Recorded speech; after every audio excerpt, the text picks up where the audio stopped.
Hello friend, જય મહારાજ, જય શ્રી કૃષ્ણ. તો આજે હું તમારા સાથે શેર કરીશ એકદમ નવી ટ્રીક સાથે ટ્રેડિશનલ એકદમ ઘટ અને મલાઈદાર દૂધપાકની રેસિપી. તો હવે તમારે દૂધને વધારે ઉકાળવું પણ નહીં પડે અને સિક્રેટ ઇન્ગ્રેડિયન્ટ્સથી ફક્ત 10 જ મિનિટમાં તમે તમારો દૂધપાક બનીને તૈયાર કરી દેશો. તો ચાલો આજની આ રેસિપી શરૂ કરીએ. અને તમને મારી રેસિપી ગમે તો મારા વિડીયોને લાઈક અને ફ્રેન્ડ્સ સાથે શેર કરજો. તો હવે આપણે સૌથી પહેલા એક મોટી ચમચી બાસમતી રાઈસ લઈશું. તો એક બાઉલમાં આપણે ચોખાને આપણે સારી રીતે ચોખ્ખા પાણીથી ધોઈ દઈશું અને તેમાં ફરીથી આપણે થોડું પાણી ઉમેરીને પલળવા માટે સાઈડમાં રાખી દઈશું. તો આપણે આ પ્રોસેસ પહેલા કરશું એટલે ચોખા છે તે એકદમ ચડતા વાર પણ નહીં લાગે. તો હવે દૂધપાક બનાવવા માટે ગેસ ઉપર જાડા તળિયાવાળું વાસણ મૂકીશું. તો હજી અહીંયા આપણે ગેસની ફ્લેમ ચાલુ નથી કરી. તો અહીંયા બ્રશની મદદથી આપણે પેનમાં ચારે બાજુથી ઘી લગાવી લઈશું, જેથી આપણું દૂધ છે તે તળિયે બિલકુલ પણ નહીં બળે. અને આ રીતે લગાવ્યા બાદ તેમાં આપણે 1 લીટર દૂધ ઉમેરીશું.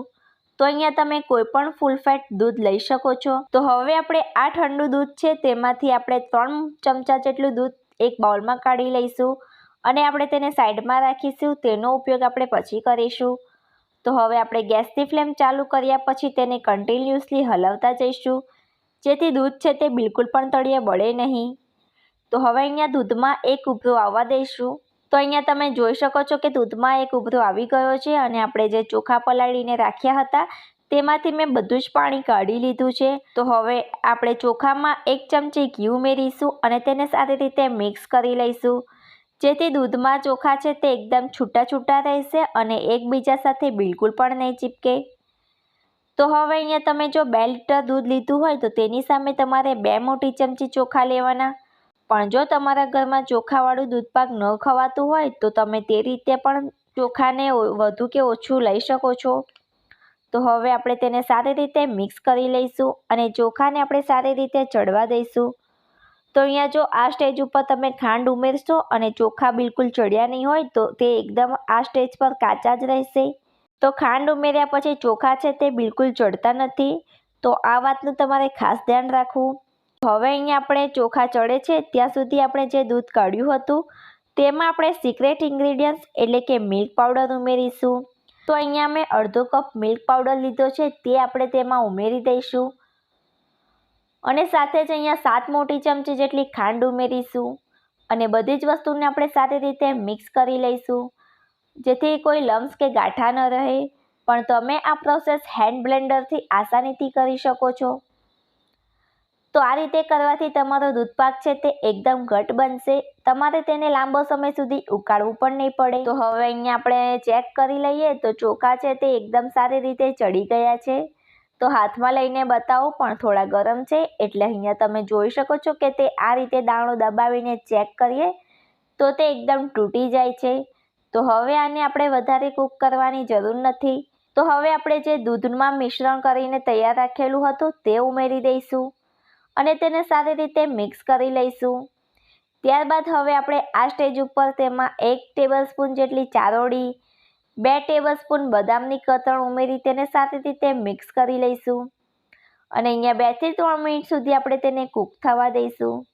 અહીંયા તમે તમારા મનપસંદના ડ્રાયફ્રૂટ્સ પણ ઉમેરી શકો છો.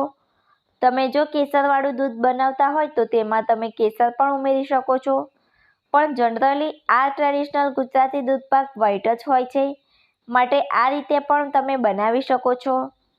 તો હવે અહીંયા 3 થી 4 મિનિટ જેવું થઈ ગયું છે અને તમે દૂધની કન્સિસ્ટન્સી જોઈ શકો છો. તો એકવાર ફ્રેન્ડ્સ આ રીતે દૂધપાક જરૂરથી ટ્રાય કરજો. ખરેખર ખૂબ જ ઓછા સમયમાં સ્વાદિષ્ટ તમારો દૂધપાક બનીને તૈયાર થઈ જશે. તો હવે આપણે દૂધને થોડું હલકું ઠંડુ થવા દઈશું અને ગેસની ફ્લેમ આપણે બંધ કરી દઈશું. તો અહીંયા દૂધ હલકું ઠંડુ થઈ ગયું છે. તો ફ્લેવર માટે આપણે તેમાં 1 ટેબલસ્પૂન ઇલાયચી પાવડર અને 1/4 ટીસ્પૂન જેટલો જાયફળનો પાવડર ઉમેરી દઈશું અને તેને સારી રીતે મિક્સ કરી લઈશું, જેથી તેમાં ફ્લેવરનો ટેસ્ટ છે ખૂબ જ સરસ આવે. અને જાયફળ ઉમેરવાથી દૂધ પચવામાં ખૂબ જ હળવું રહે છે.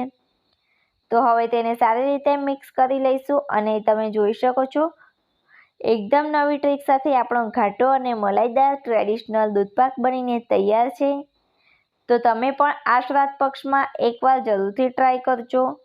અને રેસિપી પસંદ આવી હોય તો મારા વિડીયોને લાઇક કરીને ફ્રેન્ડ્સ અને ફેમિલી સાથે ચોક્કસથી શેર કરજો. અને તમને મારી આજની આ રેસિપી કેવી લાગી તે ચોક્કસથી જણાવજો. અને આવા જ અવનવા રેસિપી વિડીયોને જોવા માટે ચેનલને સબસ્ક્રાઈબ કરવાનું બિલકુલ પણ ના ભૂલશો. તો ચાલો ફરી મળીશું આવી જ એક નવી રેસિપી સાથે. ત્યાં સુધી સૌને મારા તરફથી જય મહારાજ, જય Shri Krishna. Thanks for watching.